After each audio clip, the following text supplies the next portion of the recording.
Hey, thank you very much for that introduction. It's it's nice to hear all the things all in one go.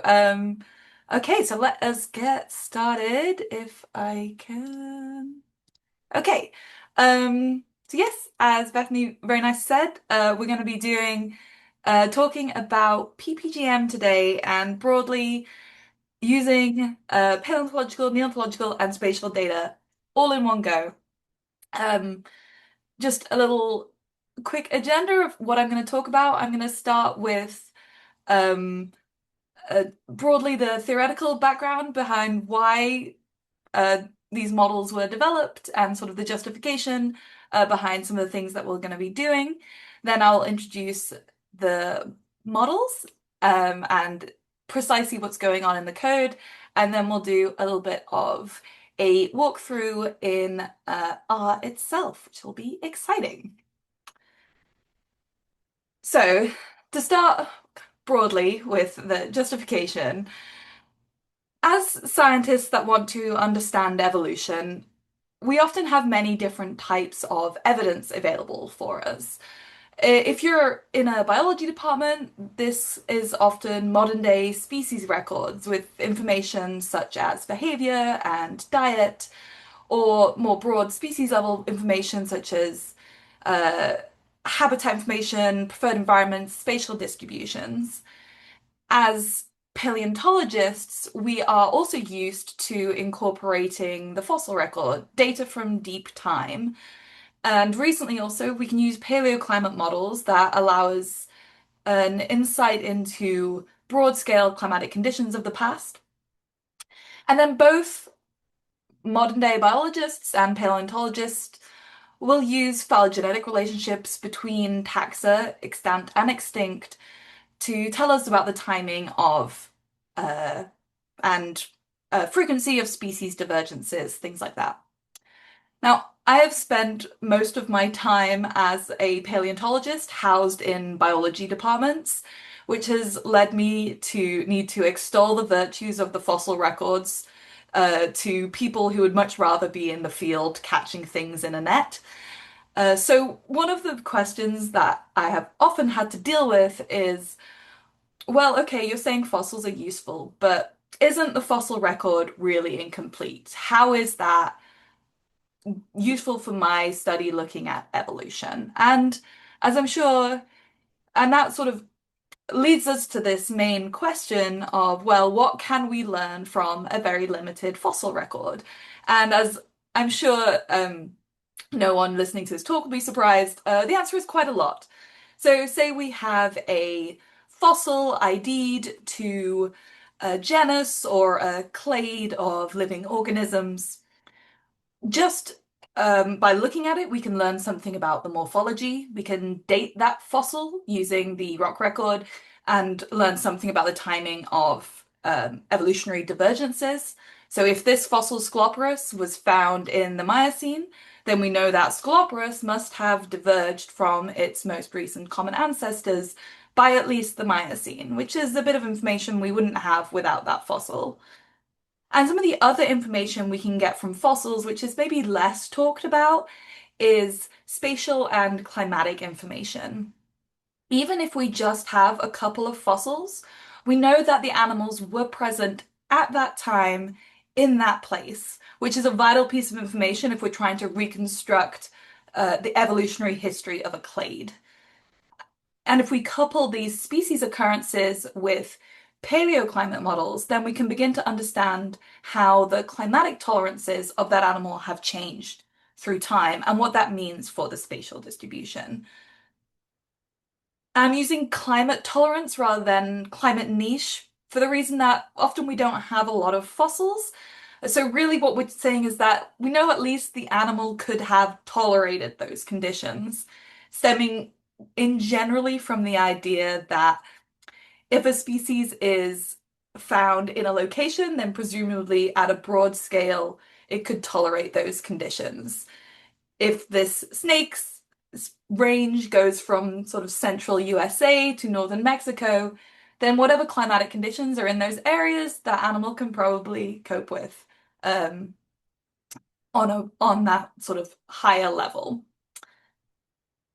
Now, in the models I'm talking about today, we're quantifying climatic tolerance using a rectilinear climate envelope, partly due to its simplicity, and which means that we can then later on integrate it into phylogenetic comparative methods, but also because it aligns well with something called the Hutchinsonian niche concept, which sort of characterizes the niche of an organism by a series of suitable conditions um, that describe where an animal can be found in its environment. So, a climate envelope is defined by estimating the minimum and maximum of these specific climate variables. I have sort of three examples, those together. So, we look, if these are what the animal can tolerate, then all of those three together is the climate envelope. And wherever we see those conditions all match is where we can predict that that animal might be present. But obviously, climatic tolerance, and we can understand that from a biological perspective of, say, like how hot it can get before it really doesn't want to be there, or how cold it can get before it really doesn't want to be there. This is still a biological trait, and as with any biological trait, it can evolve through time. So this is where we bring in those phylogenetic comparative methods, which as a method to model the change in climate tolerance in an evolutionary manner. So phylogenetic comparative methods, if you're not familiar, use the structure of the phylogenetic tree to mathematically estimate traits. And specifically, I'm interested in looking at the traits at these intersecting nodes, which is a method called ancestral state reconstruction. And while most people use sort of a trait such as like body size and things like that, you can, if we use the climate tolerance as the trait or whatever the state in these methods, then we can estimate that climate tolerance through time. And if we include where the fossils were and the paleoclimate at specific times, then we can get more accurate information about sort of what was going on um, throughout the specific clade's evolution. And that sort of leads us to the models I'm talking about today, which we have called paleophylogeographic models, or ppgm, which I'll probably call it from now on because it's a very long name. But we like it. So ppgm broadly. Sorry. So these models were first developed by my postdoc supervisor and collaborator, Dr. Michelle Loing, who is based at Texas A&M University, for that project that was mentioned earlier, looking at spiny lizards in North America. During my postdoc, we have since generalized the code, so it can be used for any taxa that you want. Um, and hopefully I will show you how that is very, very possible. Not just animals, I think it could work with plants as well. Um, Anything that has occurrences.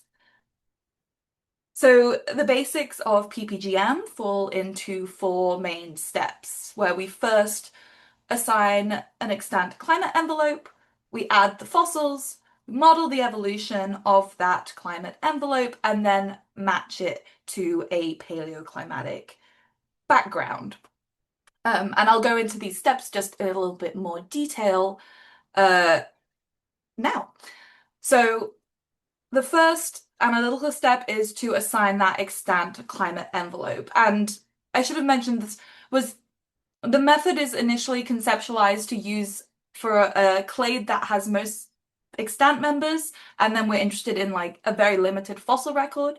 But I have had collaborators use ppgm on a completely fossil data set as well. It just requires a little bit more tweaking in the code, but I am happy to help and explain how you do that if you are so interested.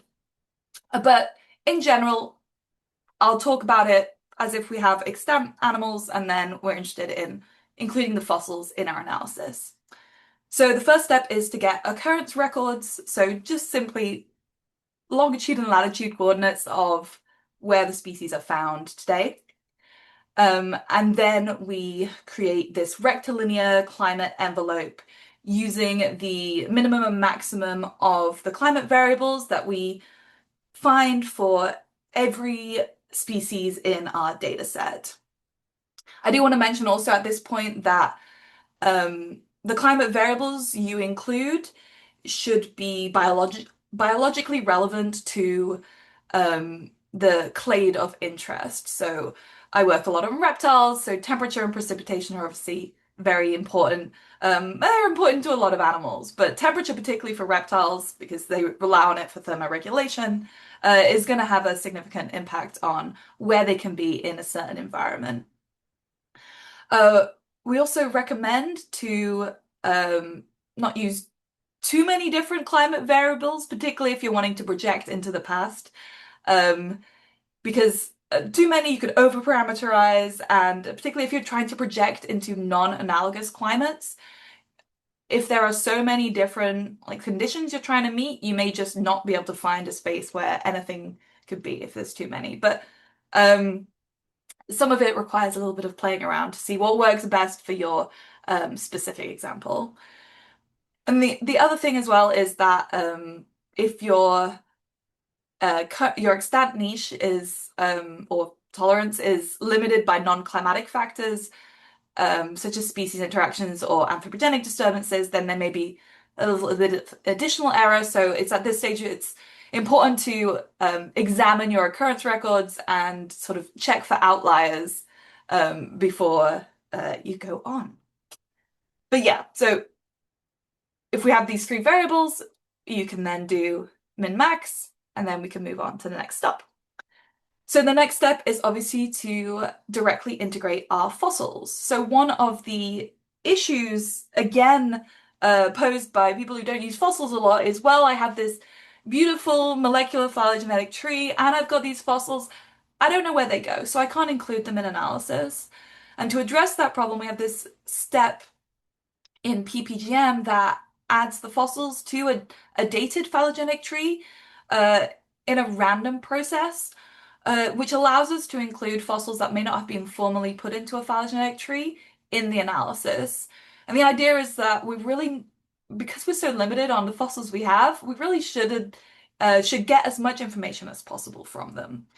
And the way we account for that uncertainty of placement, if we're just randomly placing it, there's a little uncertainty. And so to account for that, we do multiple permutations and sort of run the analysis again and again. So it could be there, it could be there, it could be there, because those branches are all present at the right time period for this fossil. There's also a separate function in the package that just does this step if you are interested. Um, I find it very interesting when using ppgm is to run it with and without fossils and compare the results, particularly because you won't be able to pick up a trend in uh, the evolution of climate tolerance unless you include those fossils. So it can be quite it can really the addition of just a couple of fossils can really make a huge difference, which is um, exciting. Um, you can also, if you do know where the fossils are, you can specify which branch to put the fossils on. If you are so lucky to know where your fossils go. Um, for the Scoloporus example that is within the package, if you are looking at the vignette, all of the fossils are sort of the genus, but we don't know where they go specifically. So uh, it's useful to be able to include them anyway. Okay, so once we have the tree with the fossils and our climate envelope, the next step is to model evolution. We use sort of the standard evolutionary models that you're probably familiar with, Brownian motion, Ornstein-Uhlenbeck, lambda, kappa, delta tree transformations, etc. We're using the fit continuous function from Geiger within the code that estimates the parameters based on your input data.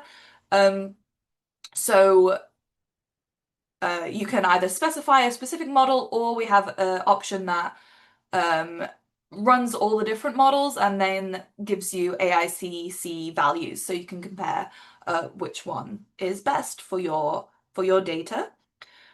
And then to reconstruct those ancestral states through time, we're using the PGLS, or the phylogenetic generalized least squares algorithm, uh, to sort of get those node states, and then store them for later mapping.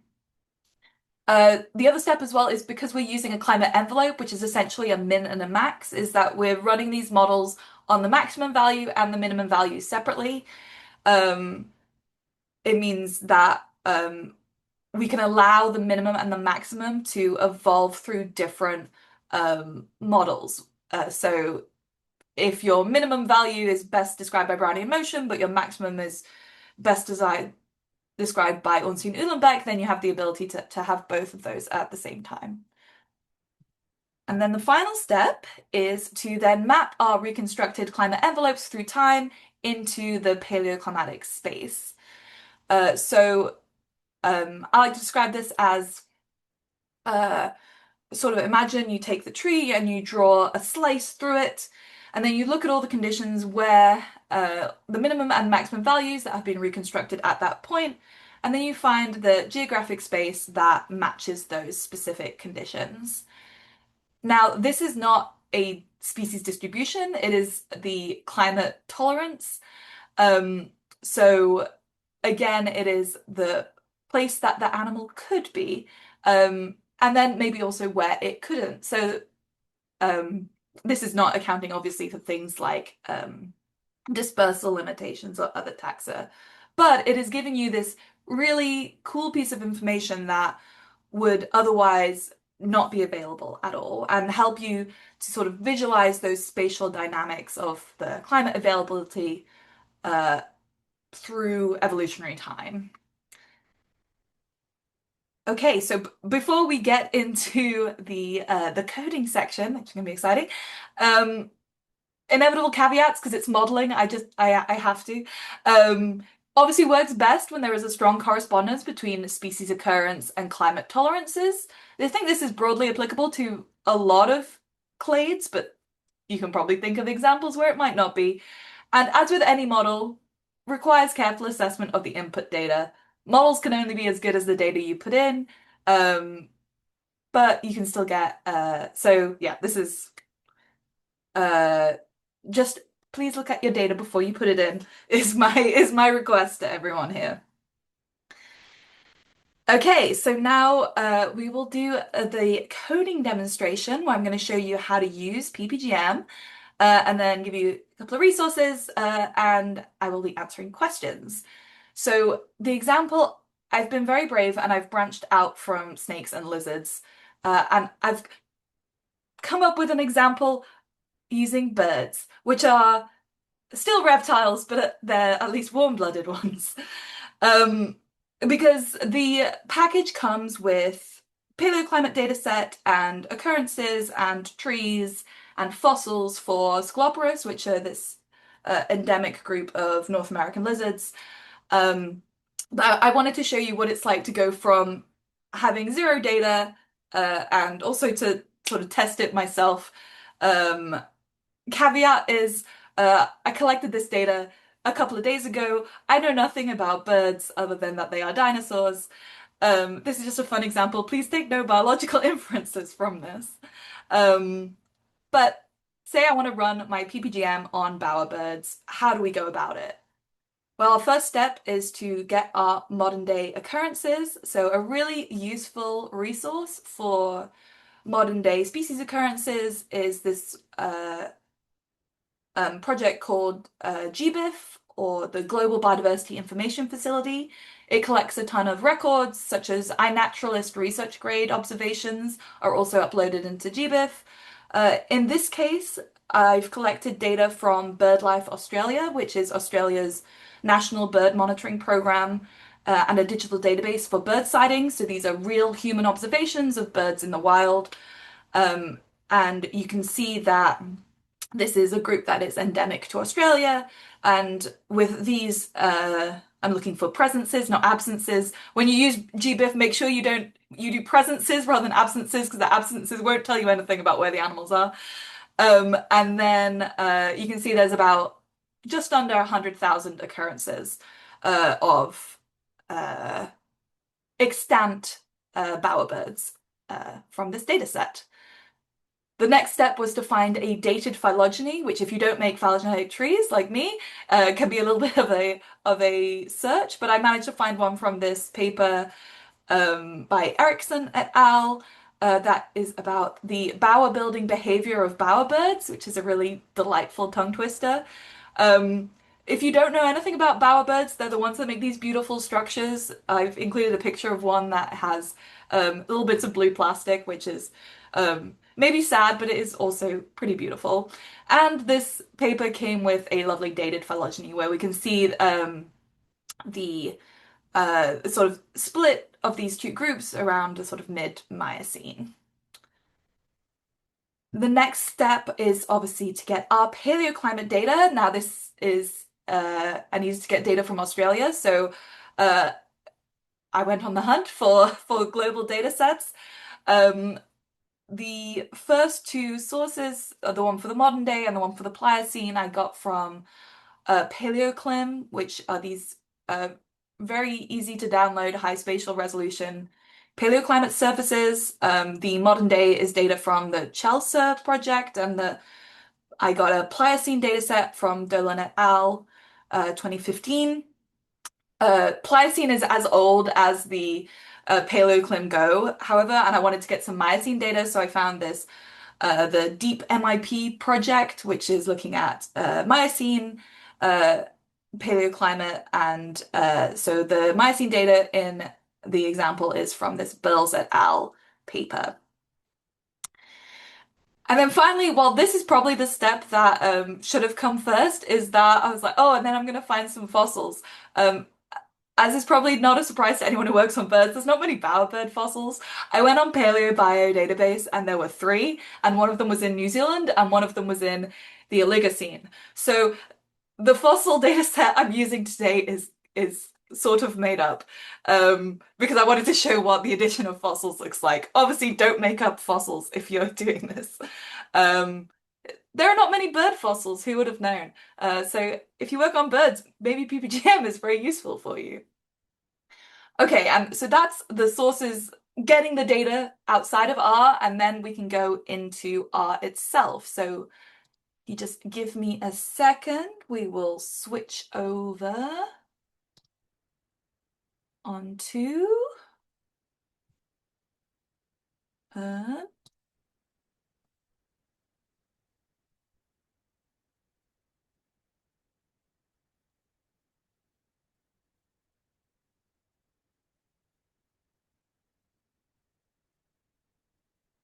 okay. I'll give it a minute to load. Hopefully everyone can see uh, the screen that is off. Okay, so step one with all coding is to install our wonderful required packages. We need ppgm. Um, Also, if this is too big or too small, then someone ping in the chat and I can make it a bit bigger. But I tried, my screen is very big, so I tried to make the art window also really big. But I don't know if I overcorrected. Uh, what else do we need? We need phytools because we're going to be working with phylogenies. SP, Terra, and NCDF4 are all sort of spatial packages. And then obviously it's a Palaeoverse seminar, so I have to include Palaeoverse, which I am using for a sort of single line of code, adding the phylogeny axis. So I have used some code. Okay, step one is the data preparation. So here is my data set from GBIF. We'll let that load, and then we can have a little look at it here. There's a whole bunch of information that you get when you download something from GBIF, all the taxonomy, the scientific name, including the whatever it's called, the person who described it, taxon ranks, the country code, regions, etc., etc. But the main thing that we want is this, which is the latitude and the longitude. But there's all sorts of other really interesting information. The other we can see that these are all human observations. If these are museum specimens, then there's the institution code is also usually included in here. And then these are all from the same source, so all of the rest of it is the same. But that all looks like it's imported correctly. For this example, I'm just going to remove um, the subspecies. So I only want the ones that are um, the sort of original species. And then let's extract the columns of interest, which are literally just species, latitude, and longitude. There, latitude and longitude. And then again, just for this specific example, this data set is quite uh the latitude and longitude is quite fine, which are the paleoclimate data set is not this granular, so we don't need all these decimal places. So I'm just going to round the latitude and longitude to 2 digits just to make it slightly more usable. And then I'm just going to extract the unique data points because we don't need repeats of the same bird in the same place multiple times. We only need the one. So there we go. And this makes it a much more manageable for this specific example is 7,000 occurrences. Then I am going to reorder my columns because we need them to be species, longitude, and latitude. And then, so let's just check. Yeah, species, longitude, and latitude. Also, always good to have a little bit of a sanity check. So let's just check that max and min look like, you don't need to know this off the top of your head, but these are the right longitude and latitude coordinates for Australia, which sounds good. We don't have a random bowerbird that's in South America. So moving on to our phylogeny. So I'm going to import the phylogeny here as a Nexus file. That all looks good. This has got around 40 different species on it. We can do a quick plot, which is all squished, but it looks like that looks like a phylogeny, and check that it's dated correctly. Yes, excellent. It should be dated correctly. And then the other thing, and then, okay, then we want to, obviously this is 40 species. Which species do we have occurrence records for? So I'm just going to make a quick vector that is the unique values for species in our bird occurrences. And we can see we have 10 different species. So the next step is we're just going to prune the tree to only those species. I name things always the same. Bowers and this is, you should name things better than I name things in art. It all makes sense.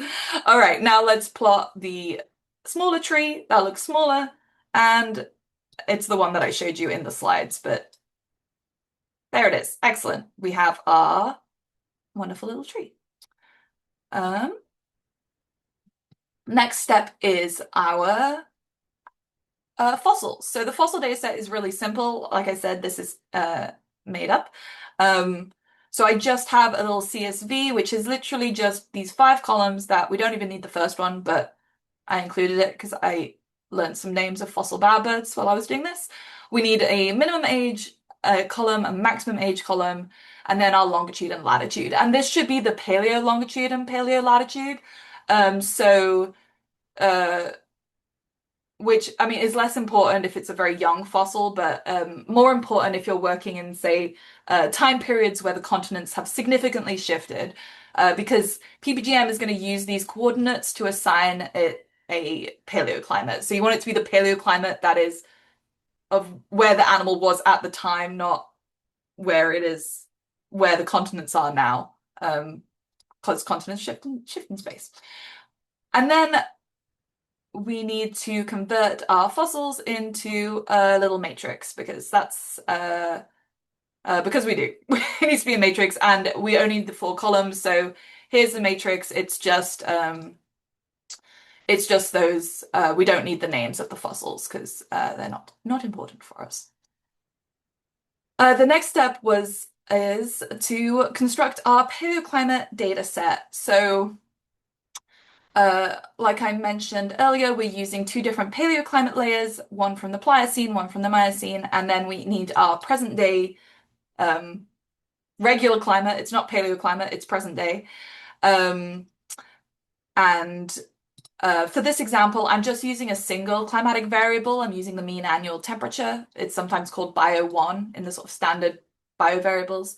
Um, just because I couldn't find a Miocene data set that had precipitation in it in this week. But like I said, it's better to have a couple that is more specifies where the animal are. So the paleoclim data set is raster files. So I'm just going to import the raster file and then I'm going to convert it to a data frame.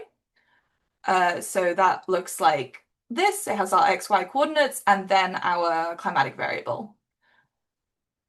Then um, this was this is the thing. It's always good to run it on an example of a brand new example. Um, Currently, the code needs this blank column at the start called global ID because the paleoclimate dataset that's in there has a sort of a first column that is just sort of unique identifiers for each geographic point. Uh, that is not actually used in the code. So it's on my list now that I was making today of future things to improve in the package. But at the moment, if you're running ppgm, you just need a blank column that says global ID. It can just be NAs. And then I'm going to name my columns the correct things just so it's easier. And so this is what it looks like now. We have global ID, ignore that column, longitude, latitude, and then bio one. Uh, these birds are endemic to Australia, so we don't need data from elsewhere. This is a global data set, so I'm just going to subset this to the longitude and latitude of Australia. The method for the Pliocene is similar. We're gonna just do the same steps, import the raster, and then the exact same steps as was for the present, because it's the same data source. Um, the Miocene data is in an NC file, which I have never heard of before, but it's slightly more complicated to get that data out of it, but only very slightly. Um, so we have to open the file and then we can get the longitude and the latitude data. This LTS is what the temperature data that I'm interested in is called. So we can see this is the annual mean temperature. Um, we did a thing called fill value, not 100% sure why, but the tutorial I was following about how to use NC files told me to do this. Then we close the NC file. And then the data in this is as an array, so like X, Y across, which is we need it in that sort of the long format of X, Y coordinates all the way down. So I'm just gonna um, make the array. We're gonna extract only the singular scenario because this data set had a bunch of different scenarios. We only need one. And then I'm gonna turn this into that long form matrix and then turn it into the data frame, add that dummy column, rename the column, and then we can see we're in this longitude, latitude. You see, this is a much coarser grain data set, but longitude and latitude and our um, variable. I'm going to subset it to Australia. You may also notice that this is like 37.5, whereas this is like this has no decimal point. So I'm also just going to adjust it so the units are the same. Otherwise, the models are going to get really confused. And then the final step of our paleoclimate data set is we need all of the climate layers is what we call them. So like imagine you're going back in time. So you have your present, your Pliocene, and then your the Miocene, so the Tortonian. And that is a list. So we have 1, 2, and then 3 up here. So all of that is getting the data in, and that is the longest bit. Running the ppgm is way simpler. So basically three lines of code. You need to, we're doing evolutionary models, so you just need to set your evolutionary, your bounds for the model and a control. You can look in the fit continuous specifics about like, how to set bounds for an evolutionary model. And then we do all of running ppgm all with this one function. We have our occurrences here. We have our tree. This, I'm specifying that I am using biovariable one. This is actually saying use the first column of uh, whatever data, climate data we're putting in. So um, this is the first one. It doesn't necessarily have to be bio one. It's just whatever is the first column. Uh, this use paleoclimate equals false is saying don't use the paleoclimate data that's already in the package. It's saying, hey, no, use my new one, my Australian one. This layer age is really important. It is saying what age are those layers of the paleoclimate. So 0 is the present, and then we're doing 3 and 11 as the ages for our paleoclimate data set. These next three things are about the evolutionary model. I'm just going to put Brownian motion here. And then these next two are about plotting. This path is just saying add a little extant thing before it so that I can tell it differently from the fossil one.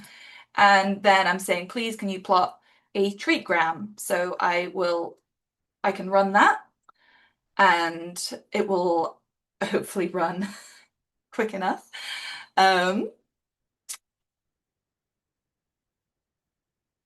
Talk among yourselves. This should be quick because I made the data set small. Um, Oh, I didn't also mention, so I'm using the ppgm consensus function here. This is because I only have a singular tree, a consensus tree. There is the ppgm function is if you have a series of phylogenetic trees, like the like you have a multi-philo object, which is probably better because it includes that bounds of uncertainty. But just so you're aware, that's why I'm using this one that's called ppgm consensus because it's a consensus tree. And looks like that has run. So if we, here we have, and this is a run with only the extant data. Wait, open, please. Here we go. Oh, it's so big. I made two. Um, and this is what the trait gram is looking like. So we have the blue is, oh my gosh, where is he gone? The blue is our maximum value. So this is 25 degrees Celsius. This is around 15 degrees Celsius. The blue is the maximum and the gray is the minimum. And this is sort of through time, 15 million years, and then this is the present. So we're not getting a lot of change. There's not a lot of maybe there's not a lot of climatic change in Australia. But let's have a look what happens if we add fossils. So it's the same function if you want to add fossils. There's just a couple of extra bits you can put. So here we have fossils is bird fossils, and then there's also this which tells it how many permutations to run. I've just put 5 here. Obviously, the more you put, the longer the code takes to run, but I want to put 5 just so you can see what that is like. And then I've just changed this to say fossil. And if we run that, we can see the difference between our uh, do, do, do. Running.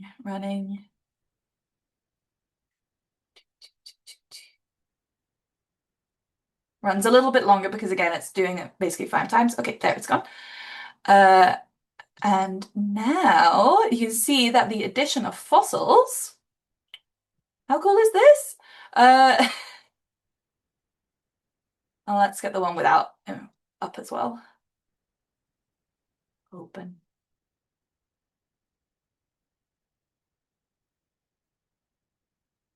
Okay, so we can see that even with the addition of very few fossils, these like big bars is telling you sort of the uncertainty because of that multiple permutation. Because we have this one fossil, it's really dragged that's very old. It's dragged that the climate tolerance at this node, at the ancestral point of this tree, uh, to be much warmer than we would have expected if we were only using the extant taxa. So this is really hopefully illustrating how important it is to include fossils.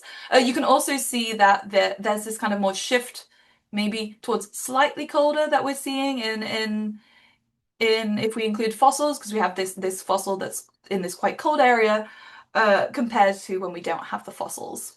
Uh, so that is one of the main ways to sort of visualize the results. The other way is to run these mess maps that are, I didn't write it all, multivariate.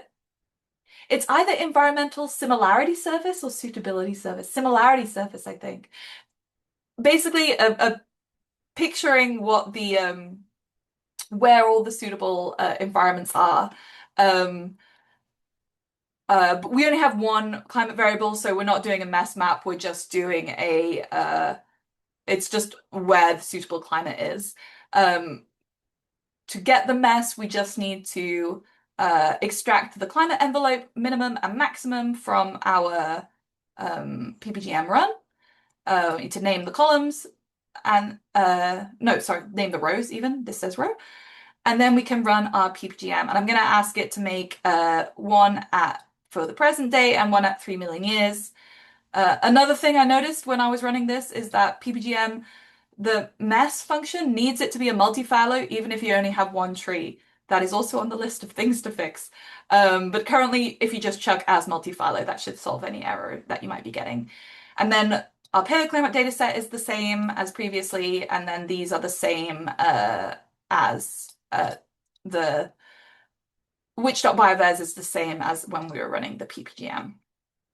And then this also is another thing that comes from the ppgm. So this node est is one of the many things that's within this ppgm output. So if we can run the mess, and you can see some more nice plots, and I'm seeing the time, so we're almost finished, I promise. Am I trying to open these PDFs before they're finished? No, it's all good. Okay, so you can see we might need precipitation in this one because that's the present day, which is maybe Australia is maybe just too hot. I didn't really think about that. Precipitation is probably very important of where you are in Australia. But anyway, you can see the sort of this is saying they could be pretty much anywhere in present day Australia. But if we look at this 3 million year, this Pliocene data set, it's saying that the suitability is really only in Northern Australia. So even in this area in the southern tip and Tasmania, where you do find bowerbirds in the present day, they just wouldn't have been able to survive there. So and you can make as many of these different maps. I'm looking to do a version of this function that will plot different clades as well. So not just this is for the entire clade, but I'm also interested in getting ones for different clades of interest in the tree. So let's just close those. And with that, I think that is everything that I wanted to show you. Let me just go back to this.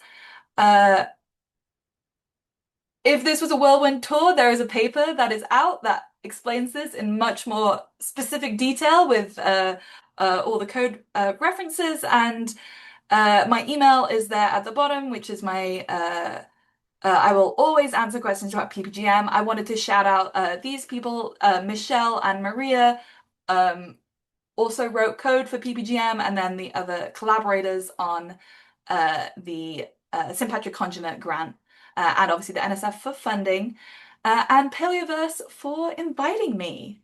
So thank you for listening, and I'm happy to take any questions.